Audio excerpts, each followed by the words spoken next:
I'm actually concerned about what life is going to look like in 50 years from now. Actually, no, scrap that. 10 years from now, because technology is just.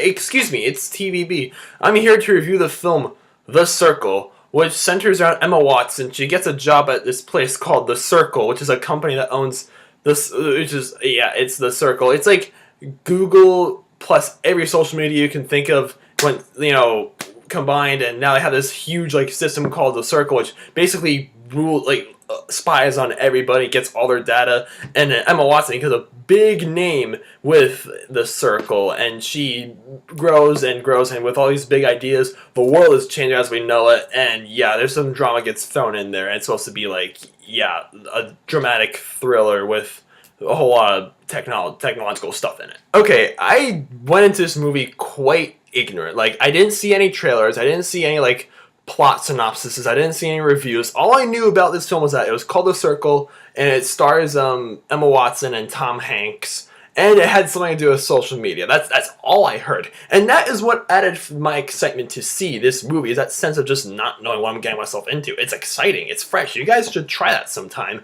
And I was disappointed. I really was.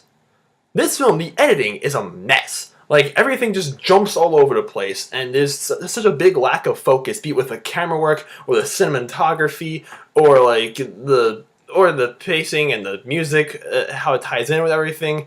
Yeah, just on a technical level, like, the film looks great. Like, visually, the film is fine. You know, it's very, the whole Circle, it's hip, it's relevant, it stays caught up with the times. It's like, it has all these different cool things to it, and it's neat to look at, but like, in terms of like all the other stuff, it just didn't work.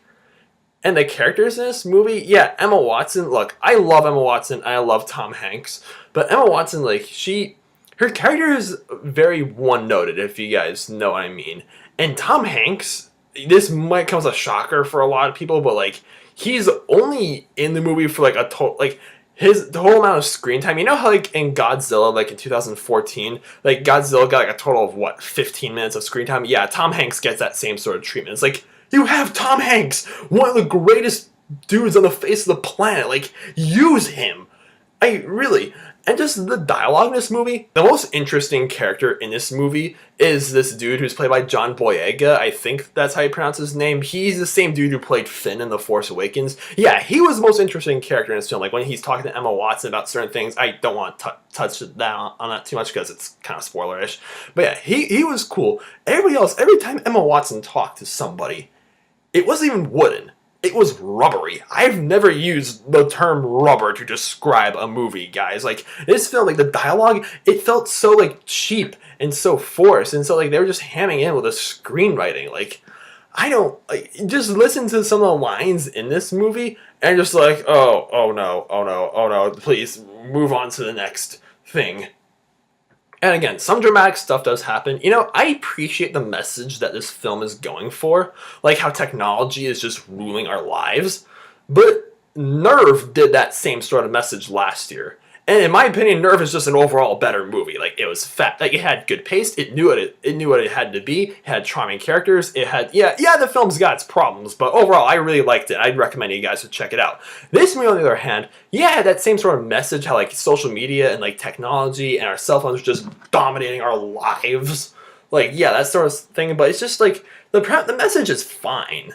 But when you have all this other junk going on at the same time, it just didn't work. Overall, guys, The Circle, there's really not much left to be said about this film. I'm gonna go for a 4 out of 10 stars. The Circle is a forgettable film. Thank God April is almost over. I swear, April was a worse month for movies than January was. And that says a lot. Like, I swear, the only movie I saw this month that I actually liked was The Fate of the Furious.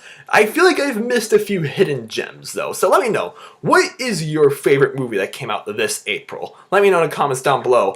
And yeah, May is around the corner. April in my area, it was raining like heck all day. No, it was raining a lot, like sporadically, but there was a lot of rain. And today it was sunny. It was beautiful. Tomorrow it's gonna be 80 degrees. It's just gonna be a beautiful like upcoming May weekend. And hey, with all the rain, April showers being my flowers, right?